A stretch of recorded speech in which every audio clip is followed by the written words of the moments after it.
So when you think about, so what, in your head, what's the biggest issue that concerns you about this change in a fundamental structure?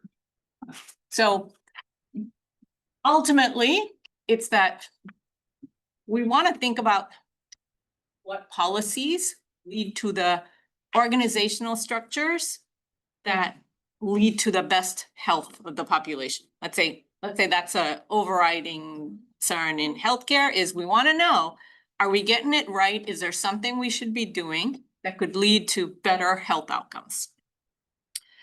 One way to view what's changing is great, the market is getting resources because healthcare needs it. And so instead of you running a hospital, a physician's office by yourself, think about what you can do when you scale up with all the tools, infrastructure that a bigger organization gives you.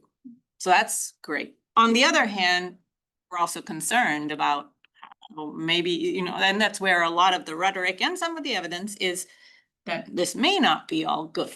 So then it comes back to what should be the right regulation. What are we missing? What are the ways to think about? Is this good? Is this bad? What do we like about it? Well, Sorry. oh, please, go ahead. I don't know, when you give your like initial talk, the first thing that came to mind is for-profit prisons for me, because that was always something that I found a little bit strange. I mean, it seems like it's supposed to be doing a public good, but for some reason these prisons are owned privately, and I don't really. But the thing is, to me it just seems like everyone in the market trying to capitalize on whatever they can, even at the expense of like the population. So I don't really understand what would be good about something like a for-profit prison or for-profit hospice or something like that. What if this sounds like an econ thing, to be honest with you. Or my limited understanding of an econ approach. What if I pushed back on the assumption that the goal is improved healthcare for everyone? Yeah, there's a whole bunch of assumptions in what you said, which number one is From the social planner standpoint, that would be the goal. Like what would be the alternative? But do the social planners run like majority of our organizations though? Well, you're asking a positive question. We're asking a normative one, right? So like the question is, if you had the power to organize the institutions however you wanted, and your goal was that of a welfare maximizer for society, right? So you're thinking about it like, let's get the best health outcomes. What would be the things you would do? Because like what Mosley's pointing out is the positive, right? Like what's happening is you're getting more profit motivated activity. And then the question is that leading us closer to a social optimum? Yeah. Or further away? And I think for me, there's two elements to this. One is, the thing I would always start with is to say, if you have, let's call it a frictionless economy, right? This is one of our foundational points in economics, right? We would say that tends to mean that if you allow the market to work, right, let people go and pursue their own self-interests, you will tend to get toward a socially optimal outcome, right? Because you might disagree, but you got to ask yourself why you disagree. Because the point would be if we all go in and, I'm a doctor, you're, pharmaceutical company or whatever. If there's healthy competition, if it's think about the perfect competition ideal, right? A fragmented market where we're all able to sell comparable products, there's low barriers to entry. Then competition does tend to push things towards a social optimum. And then the point would be though, that most markets don't have those features, right? So then the question becomes, if it becomes more profit motivated, if it becomes more of a market driven outcome, if there are frictions in place, then it certainly can be the case that moving more towards a market oriented system actually can lead you to worse outcomes, right? So imagine like a natural monopoly situation, right? Like why is it the case that we don't have market forces driving our utility bills, right? We have regulated utility bills. Well, it's because there are natural frictions that would create a situation where if it was driven by the market, we'd all be paying way too much for utility bills, even though we all probably think we do anyway, but it would almost certainly be worse. So that would be a situation where you'd say like, the cost structure for utilities is such that the market outcome is not exactly the one that's gonna lead to the best overall kind of pricing for consumers. And I think healthcare is actually ground zero for market frictions issues, right? And so that makes it a super interesting question because there's so many frictions that going to the market outcome very realistically can make it worse, right? Than if you went to nonprofit. Because the criticism of nonprofit, right, is that you might not have enough resources going in there. Where there might have been value to be had, a nonprofit may not pursue it in the same way that a profit would. And so that's where you could come out on the negative side. But you have like information frictions, all these kinds of things in the health system that, even if you inject that profit motive, which can get you good things, those frictions could make it so that market power gets exercised, right? All these asymmetries get exploited, and then actually consumers could be worse off relative to a nonprofit situation. I mean, is that at the heart of what you're getting at, Kosali? That trade-off? Yeah, yep. So the broader question then, or maybe the starting place, so I'm happy to just stick with healthcare, by the way, but is to think about what things fit in the category of things that need to be regulated more like a utility, which you're proposing healthcare probably fits in there.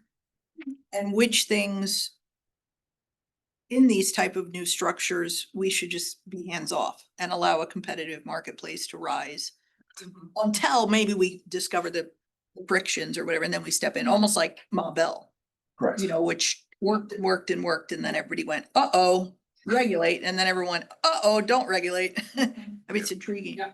And it shows up in so many ways that we see Yeah.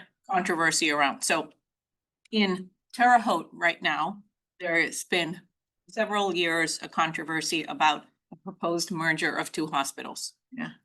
And this has been an ongoing theme in Indiana.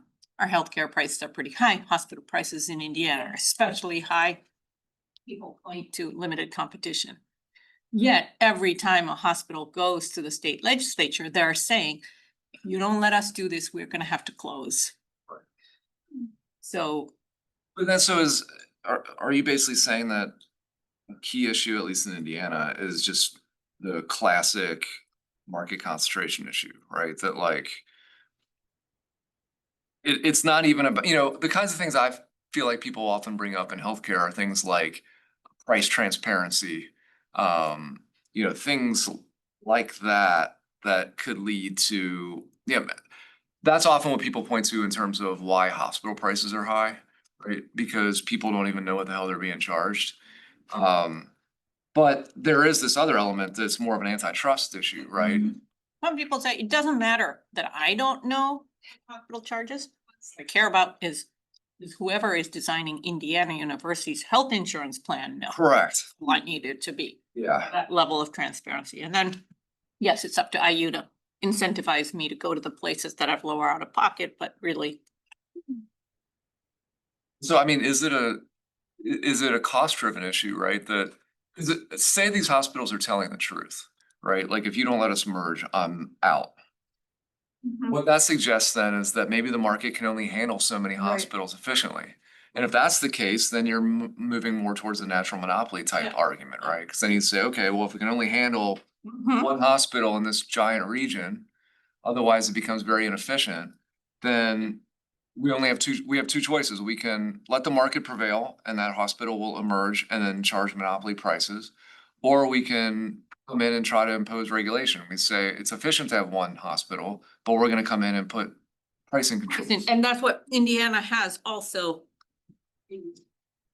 Hospital, right, but that's said, two hospitals, you cannot charge more than this amount. So they've said, we'll do a combination, necessarily. Or that comes with its own cost, right? Because then you gotta figure out what are those pricing controls? Do those Exactly. disincentivize innovation? Then that gets me to, this is where there are so many profit opportunity, or there are many loopholes where if you really think about it in healthcare, you can get around it. Upcoding, which is you say, Yeah. all right, so I'm being told that if I have a patient who has this condition, I get paid more than that condition. there's a lot of gray area here and whether I code it as this way or not. So those are the things people think now. That private equity comes in and totally squeezes all the juice out of it. Yes. That there was money on the table. Is that regulatory money on the table, right? Is it that the private equity says, you guys are not intelligently enough exploiting all the profit opportunities here with the way the regulations were designed? And to some extent, I don't even fault them, right? Like, exactly, yeah, I leave it, money on the table, somebody's gonna find the money and take it. Yeah. So then that becomes a regulatory challenge. Then you say your regulation wasn't good enough. And if you've now broken the barriers to where money can go. Earlier, there Yeah. might have been a lot of money sitting in a retirement pension fund that somebody manages. But it was only thinking about traditional, oh, can we go invest here and here? Now they look and they see healthcare and they say, there are some unexploited opportunities here. We can get a greater rate of return. It's not always that they're just thinking upcoding. They're thinking, oh, we can come in and put more efficient billing systems. Look at all the things we could improve in healthcare. And you can never tell what's the story. Is the money gonna do good or is it gonna? Correct. Well, that's the thing, right? If it's to make a better information system, great. And then that's, customers are better off. Overall, more surplus is generated, right? But if it's just to exploit regulations, or to just, maybe you are not pricing smart enough. You could actually jack up the prices even more, even without exploiting the regulatory system. That's not a good consumer outcome. Or we should find ways to get more market power through a merger policy or whatever. What if we didn't think, and I don't know, right? So econ is like the farthest thing from my true level of understanding. But what if we carved it up a little bit differently? What if we forced a divisions within the market? So it required targeted focus on certain things that we want to treat like a utility and other things that we allow to be exploited in a market. What if we didn't just think of everything as healthcare? What if we thought of things like, I don't know, I'll just pull something out of my head. I always say things, I mean, this is something we do. I always say, I was on a call the other night and I'm like, surely the whole world can agree. Data flowing into the hands of more medical researchers to do good things like discover cancer earlier and stuff. We can all just agree this should happen, right? We can all just agree. Or you could sell that data, right? You could be the person who operates the MRI machine and sell that data for just chunks of cash. What if instead of thinking of it as a big marketplace, would you be happier? Hello, I know it's a weird group. Would you be happier if we targeted particular aspects of it and said this part of healthcare has to be treated like a utility, which is the only way my head can wrap around it. And other places have at it and this cosmetic surgery because you don't like the fact that your eyelids droop. Exploit the hell out of it. I don't know. Would that make you more comfortable with the? And by the way, I could have just completely offended like Econ 101. So Far away. I mean, the first thing that comes to mind for me when I hear that is like, there's so many parts of healthcare that are such a gray area that because you don't really know when something, like I assume that you're kind of making a distinction between diseases that are like chronic or something like cancer. Between like cosmetics and cosmetic sort of surgeries or like to a really shitty, awful series of decisions to have to be made, right? Of who we prioritize to survive, which we do. yeah, but I mean, not everybody gets these procedures for the same reasons. Right. too, so it's also, Right, yeah. it's a little bit tough. I don't know if, and especially I feel like, I think no matter whether it's like life-saving or not, I think all of these sorts of like medical procedures kind of have an inelastic demand that we can't really get rid of exactly, so. I mean, I don't really know how that would happen. That's not very helpful, I guess. And in healthcare, got care systems that are different than in lots, several other Yeah. types of goods. We've got a captive payer. Oh, right. Yeah, yeah. Yeah, I was thinking of like, my mammogram. I pay very little. I mean, that's, or like our yearly physicals. Those are pretty cost effective, I think, Mhm. and they must be regulated. I don't know enough about it, but there's gotta be, right? Otherwise, the people like me who are like, I get yearly mammograms because my doctor told me to, because that seems like an easy way to double check I don't have one of the most common kinds of cancer. That seems like an easy area to exploit the fear. So you could easily charge me $1,000 a year. What the hell? It's worth every dime. You could Mhm. exploit the fear, but they don't. Their letters are close, but but they don't. So, what if there are certain, so instead of thinking of things in healthcare in the way you're doing, what if we carve certain things out and then have the conversation about, and in these areas, we would be super happy to allow people to exploit the market because it probably will lead to cash infusions.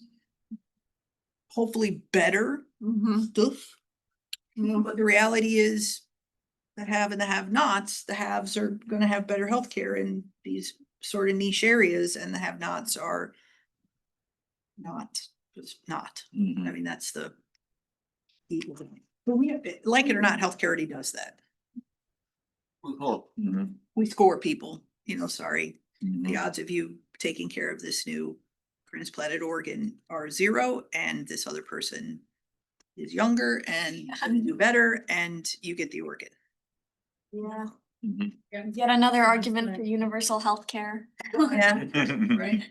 That organ allocation would happen regardless of who's paying. Oh, yeah. Mhm. It's getting ahead in line. Sure. I get it. So I think organ transplant decisions, there are, boards of it. Oh, This is sure. not Just done by the market. This is. Yeah. Centers are saying. Yeah, it's some of my favorite episodes. Trying to make these really tough decisions and. Yeah, I'm sure that yes, it's the Yeah. ethics of it are. Mhm. But what if we use that type of structure more? Does that diminish the marketplace problems? Use what structure more? The more some sort of weighted system of decision-making that when you get to a certain weight, it's like, okay, at this point, we're gonna treat this more like utility and it's no longer in the hands of the highest paying customer. I don't know. And then the question becomes, right? What are those systems? How successful do people think utility regulation has been and? And that could be my goal. People on my ballot in Georgia today, right? Yeah. I just heard we're the only country that elects, utility commissioners, which I didn't realize. Oh, really? I mean, no, Well, it's always. You can picture that for healthcare, right? If you had a utility model, you'd be like electing folks that would be serving on those boards potentially if we did that route. It would be a very different vibe. Elected, get to vote my family through, and I like you guys, so you're coming through too. green over in public health? Sorry, no, I don't. Sorry, he has like a couple science shows and then he does a lot of he's a very science oriented guy. I don't really know what his job is, but he does a lot of videos on stuff like the Georgia bill and then of oil companies and stuff. Okay, That's nice. It's interesting. I guess it's new, cool and hip, so that's not us. It's not me. I don't want to speak for you guys. I think you're very hip. I love studying. It's funny. I got an email from Janine before this. It made me think of it, because we're doing this piece looking at the rise of benefit corporations in the AI governance context, like Yeah. OpenAI just kind of reincorporated as a benefit corporation. And I was listening earlier to you guys and I was wondering how common is that in healthcare? Oh, yeah. A foundation, nonprofit or. Yeah. So I mean, it's a creature of state law. So states have, they're more or less converged on a model, but there are some differences state to state. Indiana does have a benefit corporation law. I haven't looked recently because it's been some years since we did one of these papers, how common they are across the board. But yeah, the idea is you can write in different, social impact missions into the corporate charter, into its DNA in a way that kind of gets around some of the classic Delaware corporation problems of leaning into corporate social responsibility, because it's actually this is part of the goal of the entity, right? But what I didn't know is how common. That election, right? Or anything. Last I That's knew, right, they got. that's right. And then I think there's some benefits too. I don't think it's like quite like a, not for profit, but there's still some benefits to it. But I don't know, how common it is in healthcare, you know what I mean? But that would be. Back in the day, it had some traction like Kickstarter, Etsy, lots of, tech companies were also reincorporating as benefit corporations, but I maybe the bubble popped, I don't really know. But the fact that OpenAI just did it, I mean, it's still out there. I just didn't know how common it So was. they and- can still do the retain and give shareholders, They do. Oh, yeah, there's still, but it's awesome. there's still, yeah. Wait, what are the actual mechanisms in place to like have them consider the social or environmental concerns or stuff like that? Like, Mhm. what incentive do they have to do that as a benefit corporation versus just like a for-profit thing? Yeah, well, if it's for profit, you're having to, if it's publicly traded, you have to maximize value to shareholders, right? So the idea for a benefit corporation is you're actually have to hit certain metrics that are like written into the actual corporate charter itself. So if you're like Kickstarter or something, and you say, all right, well, 5% of our proceeds are gonna go to help, small businesses pay for startup costs or whatever it might be. Or maybe you wanna, if you're, I don't know, OpenAI, help community colleges pay for ChatGPT subscriptions, who the heck knows, right? But I mean, you actually not only have a mechanism for doing that without, running afoul of various corporate laws, but you actually have to do it. So that's kind of the idea. But again, I haven't seen studies of like regime effectiveness of how useful it's been in practice in terms of actually changing corporate behavior. That'd be, I don't know, it'd be interesting. We're gonna attempt this and like using that OpenAI case study.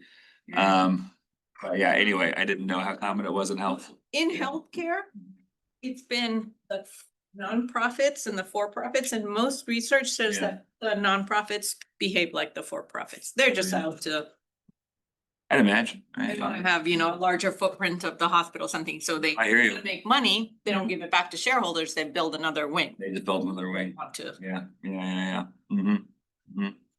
That's interesting. Yeah. Well, back to the utility question, for me, it's like, you gotta remember, like, compared to what, right? So I don't think there isn't a first best option, in my opinion, right? So like, you can regulate it as we do, and we can complain about what that produces. But it's like, well, you say, we don't like that, we will do something else. Well, there isn't a magic wand that's gonna get you the like first best. So you say, well, then make it more market oriented. Well, then that's gonna produce problems, and that's the whole. That's why we didn't want it. Yeah, no, that's right. And so like, for me, the like first principles on this question would be to go and say, what are the frictions, right? So you'd say, if you left this market forces, why do you think it's gonna fail? Why do you think it's gonna produce bad outcomes? And then the question becomes, okay, what can we do about that, right? Will regulation conceivably make it better? Because it doesn't always, right? Because regulation comes with its own costs. Yeah. So like, what are the things we can do? Are they in expectation gonna give you a better outcome? Right? So like, if we put price caps in there, if we go in and have like a regulatory board, or like so for me, like, I always thought a decent step was this push. I don't think it seems to have gone that well, but a push to have price transparency, right? Cause you'd say, Mhm. well, that seems like an obvious market friction. 100%. You know, if we're gonna have a market oriented system, at the very least, we'd like to have prices be known. And yet we still can't seem to make that work very well, right? But like, at least in principle, that seemed like a good idea. You'd say, well, we've identified a friction that's creating less than optimal outcomes. What can we do to eliminate the friction, right? And then, okay, we seem to have failed at that. Can we do it any better? What are other frictions that we think are preventing the market from giving us the good health outcomes? Are they addressable in some regulatory manner? And what level of regulation do we have to go to? Something more command and control, something less, just a simple rule we put in place? Right? What are our options in terms of how to address the friction?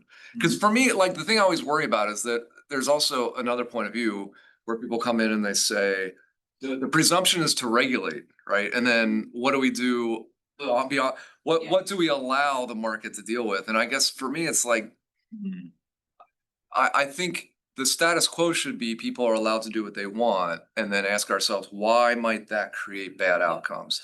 And if we can say confidently that that creates bad outcomes, that's where we then can come together and ask, what legislation, what regulatory solutions can we come up with to prevent those bad outcomes? And is that realistic, right? So anyway, that's my 2 cents. But I guess what my question that leads to is, are there other friction besides price transparency that are obvious? So with choosing nursing homes, for Yeah. example, you might say, I really want to know what goes on in a nursing home. What share of the residents are on antipsychotics?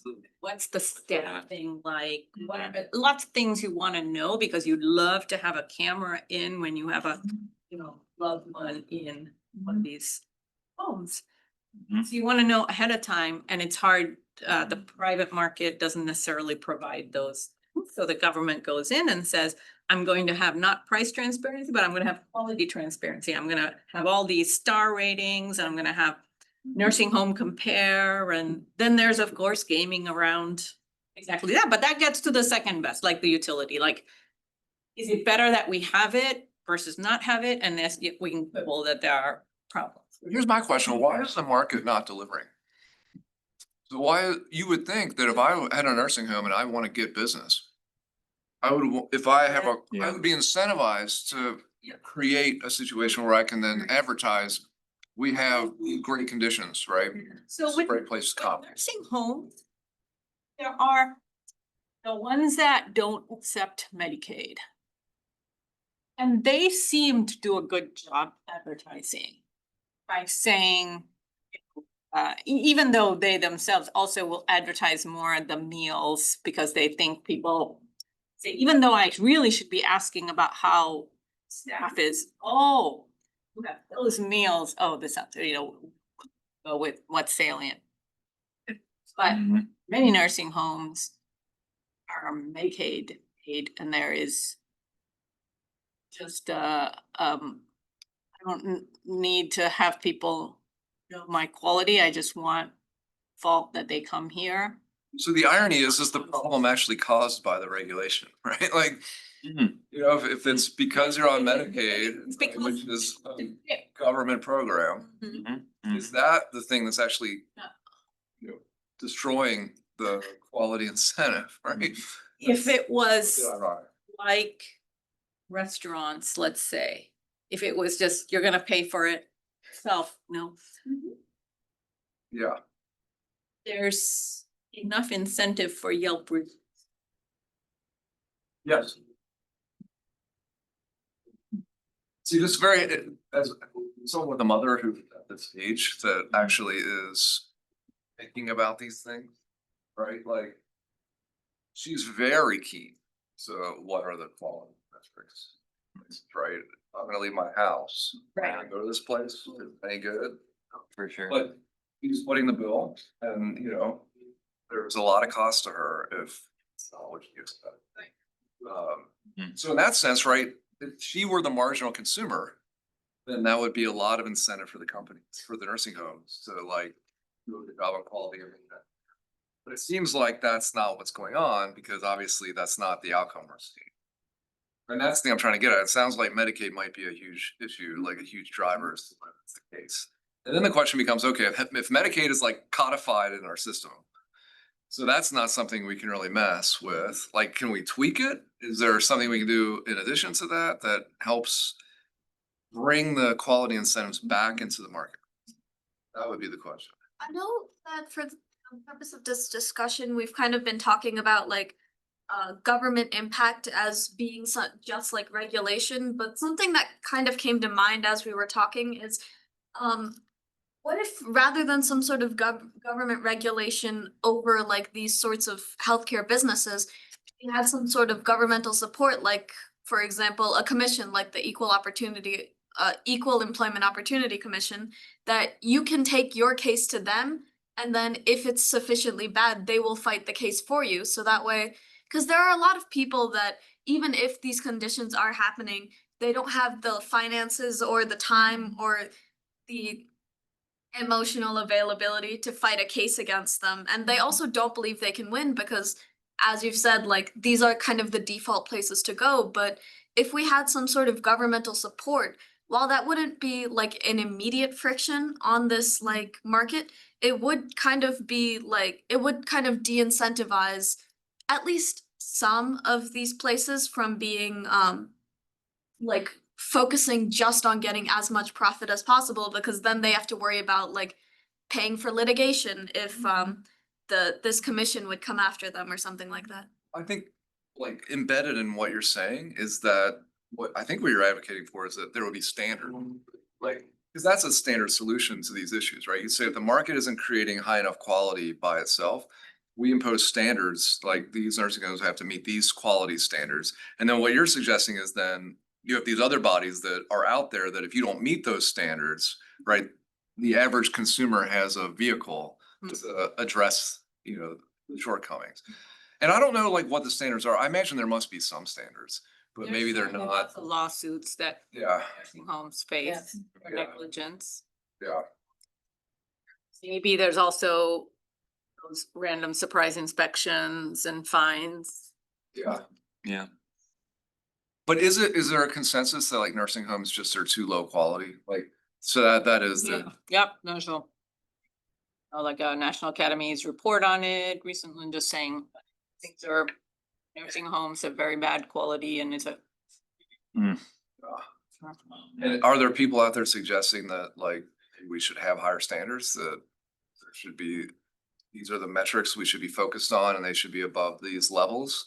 Something, I mean, that would be kind of an obvious approach. Metrics come up often because of those quality rating stars. So all nursing homes have to report a lot of things, like even just all kinds of medications, what fraction have them, bed sores have to be reported, all these things are very. So that's there. Are nursing homes, so one of the, Pat Murphy has did for years here in town. I think he was just the water guy, but it doesn't matter. Would always talk about, you know, people want clean water, right? That's, you know. But to accomplish that requires X number of dollars. And the amount that they gather from us is literally that amount, not continued investment in like infrastructure. So like Bloomington's water infrastructure is shit and is getting worse. And they have no way of how they're gonna fix it. So the reality when I used to fun of him because I'm like, well, this is easy. You gotta charge more. And he's like, you can't. People have to have water to drink. There is like this market failure here of people can't pay what it would actually cost to get water to your home in the way you want to both water your lawn, take a shower, have clean water. You can't, it's just too expensive. Is nursing homes are nursing homes the same? It would literally, to have the standard that you want, there's not a snowball's chance in hell. The vast majority of people could ever pay for it. Medicaid is just not paying enough. Yeah. The other, Which isn't lazy nurses who want to do less and get more. It's literally, there isn't money to keep up Yeah. with. that's what. Yeah. So And how much would it need to be? I mean, I assume it's like extraordinary. a lot, because it's really staff. Yeah. We just need more people around. But when there are these quality ratings, another feature is that people say, research shows people don't use them. Well, right. Oh, Yeah, we just came out with that label system of cybersecurity. Yeah, And that's right. if you put the word China anywhere on it, didn't matter if it was secure, all kinds of, they weren't gonna buy it. They just assumed it's from China, so it's insecure. And literally true. It's literally not true. Yeah. So people don't, he tried like 6 different label designs, really simple, really everything. Nobody looks at that shit. this is for buying cybersecurity. Yeah, routers and stuff like that. There was like a label system. And tried 1,000 different things. And I'm like, oh, that can't be. And he's like, I swear. And Gina and I would sit there going, really? Like a red triangle. People will not even, not enough. Like the food pyramid. I mean, how many times have we heard that? Oh, yeah. Nobody looks at it. You know, they tried something that labels in the UK as well of, you know, this is part of the green part of the pyramid or the plate. Those were my favorites. I'm like, what the hell? Yeah. I just want my Cheetos, bugger the hell off. So we just have tons of information that we don't want, or tons of research that says we don't even want the simplest, clearest, accurate information. So you're telling me people don't even use the ratings to decide? What the hell are they doing? How many kids, On average. how many kids are at IU? No, sure. and won't take classes at 8. I mean, we make really stupid decisions as human beings. This is on an epic level though, Yeah. like, Quality reading, sometimes And fun classes at 8. that people don't know. And it's certainly, there's an SES, socioeconomic status Sure. gradient. Well, yeah. Yes. yeah. But they say, lots of people, when surveys look at how they selected where somebody went to as a nursing home, they weren't even aware that there was this government tool that mandates. Did they say how they decided? Like, what are the drivers? Well, it's distance, so it is, Fair enough. is it near the home of a, Sure. Which, fair enough. Yeah, yeah, fair. That's. that's the key measure of, will people come and visit me still? So that also is the person moving in, is gonna be like, people still gonna come and, Yeah, I mean, still in the same community. but of course, the closer you are to And the center there of might life. not be that many choices. It's wherever a bed opens up. A lot, sometimes it's also that when people are going, it's after a hospitalization. So it is that they first go for post-acute skilled Yeah. nursing facility care, and then they kind of run out of the 100 days that Medicare will pay for that, and then they go on to Medicaid. So lots of, But so the primary driver is distance. Probably. really have strong feelings about. I mean, that makes total sense. I don't mean anything against that. And then when you start to say, okay, and where is there a bed that Medicaid is accepted for, might be down to fewer. And I'm Then you, assuming the total number of beds are diminishing as costs rise and less. No, there have been some nursing home closures, but I would assume there would be more of a quality decrease as they keep firing staff. now labor market's getting tight, immigration. Right, all the care economy things are much more difficult when you're trying to hire. On the other hand, people hope that technology, AI, that there will be these. But I think we're far from that for nursing homes. Anyway, so there's private equity entering. yeah, so there is room for this in this marketplace for that without causing, maybe, or in theory, without causing great marketplace disparity between the equity-based ones and the non-equity-based ones, because the market isn't serving the population that currently exists. So there is a gap there to be filled. So the concern is that they'll step in and offer something at a fair market price that is got a good quality. I mean, why are you concerned that equity steps in, other than the obvious that they're gonna be profit maximizing? Which just further benefits, in theory, the residents who get better mashed potatoes and that might actually have taste. Remember all that shit we did Oh, in yeah. Meadowwoods? Oh my God. So Oh, yeah. I'm like, wow, the mashed potatoes taste just like the carrots. Really do. Hard to do. Yep. They'd always be like, you can stay for lunch. I'd be like, oh shit, I gotta stay, don't I? You feel really guilty, but. You always feel guilty, you have to do it. What is way on the high end? It was on the high end. Yeah, I exactly. just I recommend, thought about putting down a deposit while we were there. It's not so bad. and if you haven't been there in the holiday season, holy hell, is it amazing? Not They pulling- have a lot. That's right, that's right. Decor. Yeah, it's amazing. It's festival So- trees. Mhm. Anyway, back to it seems like it is, am I right that these kind of transition, it's not just in one sector, we're seeing it. Yeah, so, I mean, let's be honest, the whole time you're talking, I'm like, wow, I don't want to talk about this, but gee, that sounds like universities as an institution and exactly what we're going through. This, I mean, maybe not the equity yet, but the Right. conversations about Centralize, and reduce. reduce, metrics for measures, publicly available scoring, outcome driven. Yep. Publications. Did the kids learn anything? What did you do all day, faculty member? I mean, this sort of sounds exactly like the model that is being imposed upon us. Let's think about these different sectors and what people feel about the outcome. So set aside healthcare and we'll say certainly in, let's say, consumer products, tech embodied consumer products, we are amazed by how much better the product, like people would be saying, whatever's going on, great things are happening. Well, I mean, No, again, I take, it's exactly the narrative. They're full of shit. For sure. Absolutely, it's the narrative. Consumer surplus. Thank God for Gen AI. If I had to write my own emails, what could I possibly, you know, it's That's for GPS that tells me how to go. fair enough. No, that's it. That, even that has kind of like, it's kind of leveled off as time has gone on. I mean, like, the most,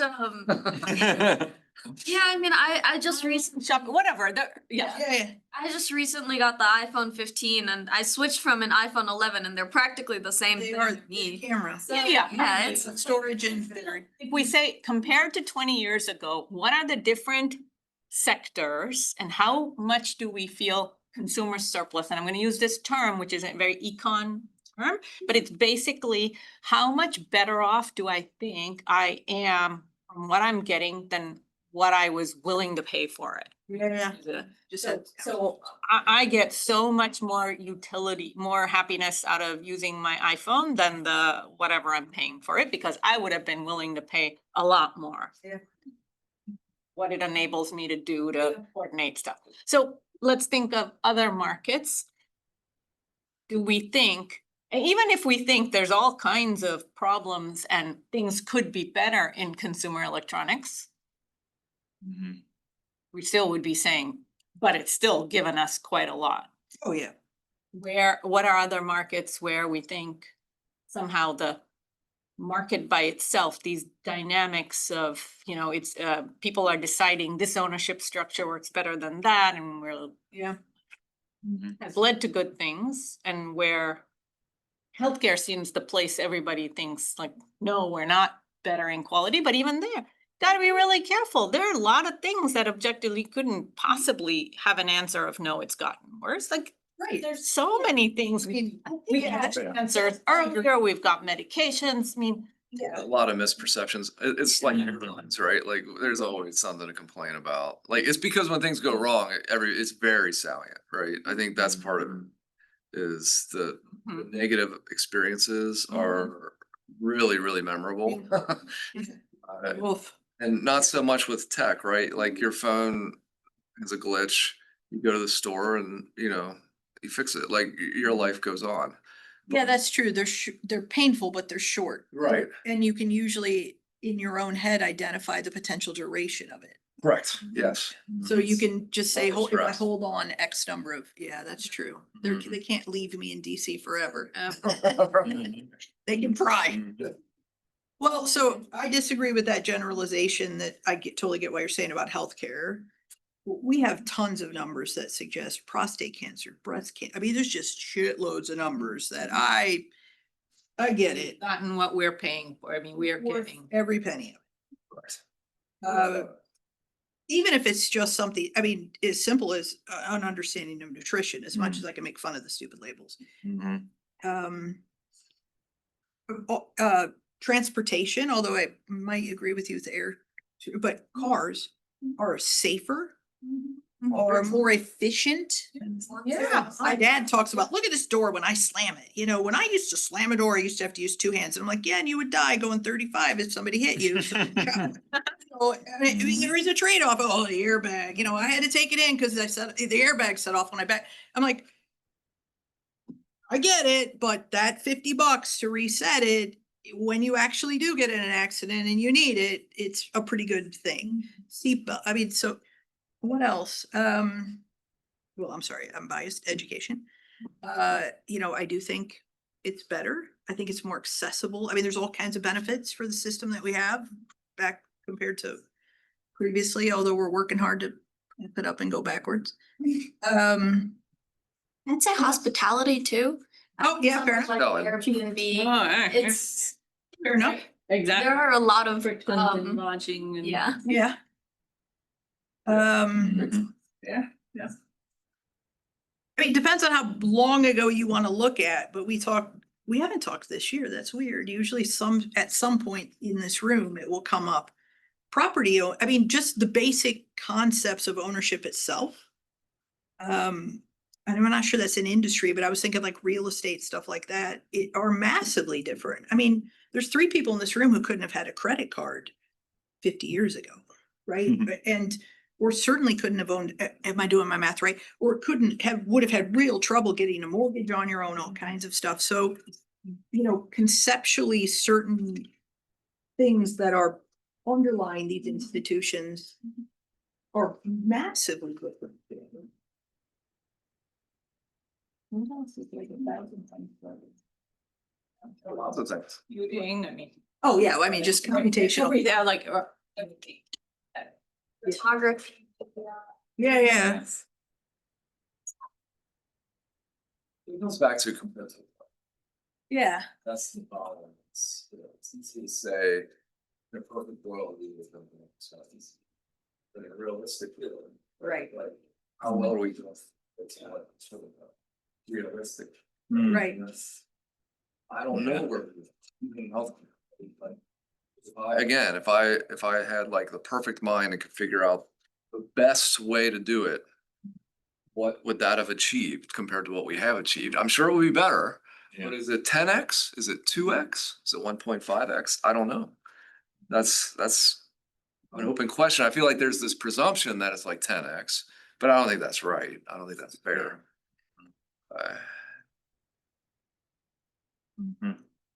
Where would you like to see this? I mean, you were really passionate about this, where all the rest of us were sort of like, I got a topic. You were really passionate about this. So where would you like to see this go? Because this is like a really cool conversation that you've managed to get a complete newcomer. And 3 people who were like, hey, I'll do the December one. Something we could talk about, don't get me wrong, and we should be sure we didn't pick a day the school is off. Yeah, sure. Yeah, whoops. It's my fault. So I, Oh, no. the first time we're gonna open this up to everyone, Yeah. we have no way, so you gotta treat it like a colloquium. Yeah, They did exactly what I said. yes, they did. This is me. Yeah, no, it's okay. It's okay. And we now need to take that all home. What would you like to see? I mean, we could, there's like a thought, we've talked at the workshop many Mhm. times about Mhm. going back to what they did. In a lot of different ways. Some things we should reject, but one of the things they did, which I continue to look at times, are these edited volumes. That there's an issue and so does the Econ 101 conversation about this issue. And someone takes on, I don't know. We don't self-publish things, we don't anything, I don't know. I mean, what, other than, you seem passionate about, it. So what? I would like to, this is very helpful because, as I said, Yeah. I only see it really within one sector. And I wanna know, how general are these? And Yeah. how are people thinking about it? Is it? Yeah. And ultimately, So is there frames, do we have regulations or how? What are ways we advise what done? One thought that just popped in my head was just when we look at, are there people are doing big things on their own, in their own areas where there are some common themes of organizational structures. And it's not edited volume necessarily, Right. but like, suppose, I go back to thinking about grant. Yeah. Submissions perhaps, or some For a bad thing to say. writing about whatever it is that is a big thing in an area. Sure. Are there ways to get that to be more successful by bringing in the perspectives of many? I don't know what that takes, Mhm. other than if you were to see what are all the, let's say, big grant submissions that are being worked on, that you think, oh, there's a connection here and Yeah. getting have everyone you need. Do you need any Yeah. like a workshop that works towards towards the grant submission? Yeah, I could easily do that. Yeah. Oh, yeah. We could ask ORD to help Could be curate a question. list of, options for what those, funding sources could look like, foundations otherwise. And Yeah. we could chew on it together and invite a cross section of folks, Yeah, because in all fairness, the other one that I've stayed out of because it's as sort of prickly even to define as healthcare, I think, is law. Right, so there are private equity now that fund. It's just terrifying. I'm like, Yeah. what the living And hell? law firms, right? Right. In Texas now. Yeah, this is big, right? This is Yeah. another big institution Mhm. that we think of as serving society in a particular way, and suddenly it's creepy, Right. or it's not. You can guess which side I'm on based on what I said first. But Yeah. anyway, it's the same as healthcare, right? I Yeah. just, to me, it's one of those questions that Scott Serby says thousand times. Can we disagree? Sometimes that cannot be the question. We cannot say our goal is to have someone live a healthy life until this particular age. And then at that point in time, your value and your quality of life diminishes so quickly that we lose the responsibility to protect you. And that's the capitalistic answer, right? At a certain point, we're keeping people alive too long. True. No, no, I like it or not. Sorry to be that asshole. Oh, no, economists will gladly be. Answer's done. Yeah, right. Gonna get. You have Hung out with to too many remember economists, yeah. your thing as well, Yeah, I hear you. right? There are these moments that it's just, that this idea of thinking about this from a capitalistic structure of, this is scary. This fits in that way, law fits in that way. I personally think universities fit in that. We have an obligation to be sure we can breathe air.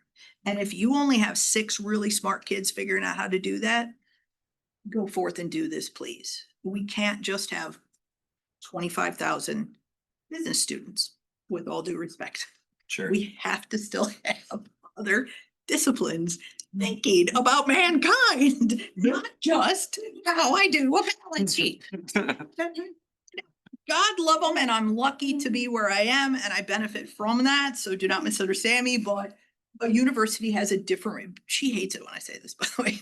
A university has a different, you cannot kill off the astronomy department. I'm sorry, we're gonna get hit by a meteor. Haven't you seen Armageddon? So anyway, there are some institutions that maybe need a different conversation. And to me, parts of healthcare at least are some, or parts of them. And that's the intriguing question, is how we parse that out and sort of protect those with a different category. Because right now, all of those are under attack for this alternative model. That's what actually worked. That was what genuinely worked. I'm going to have a conversation this afternoon that will be very much about how do we put tech more places in the legal industry so that more people have access to justice, but that's code word for we can charge a gig economy for stupid legal answers that people will pay us like a gig economy, and and that we're going to be at churn and burn. Law firms are just churn and burn. Oh, for sure. Yeah. On a gig economy. Oh, yeah. Literally, I know the That's kind of conversation. how it works already, but funds. They sent me, I'm like, oh, no, I'm gonna be that person in the room again. It's like, really 10 cents of, an answer. Yeah, you can be rich. This is where we're at. How So- optimistic. Yeah, I'm usually the person who gets called in the room to be this. I'm like, really? Can we disagree? People don't treat them shitty. We can just start there, can't we? And the answer is rarely. Rarely. It's sad. So that's all, it was just to, just hear other people's thoughts and just to be thinking these questions come up in many different settings. Yeah. Did you also you were also doing a presentation? I can't remember Yes, if I that did. happened. Yes, that How'd was. that go? Did yes, people yeah, push back yeah. on? Well, it was good. It was NIH, which has traditionally not really thought about healthcare or this. Decided that ownership was going to be something they took on and had 2 days. How important it is to study healthcare organizations. And so that's one I'm putting. Our own proposals that on ownership. none of them are getting these days. Right. Most of them last week. But, so whenever they are. If that goes Anywhere, I would love if those, any funding comes there, Yeah. to have some event that talks about what's going on in healthcare, but then Oh, to yeah, for sure. make it broader and say. Be Yeah. great, be great. Yeah, I think that'd be cool. Mm-hmm, And I think we're just in this room. mm-hmm. Mm-hmm, yeah. So, Cool. thank you. Yeah, thank you. Good discussion. For the conversation. While we're all here, did we, I was so gonna say, next month? Next. Next month, are we? Thanks. Yeah, I know, I can't remember. Were we doing the metaverse thing? Was that happening? I can't remember if we just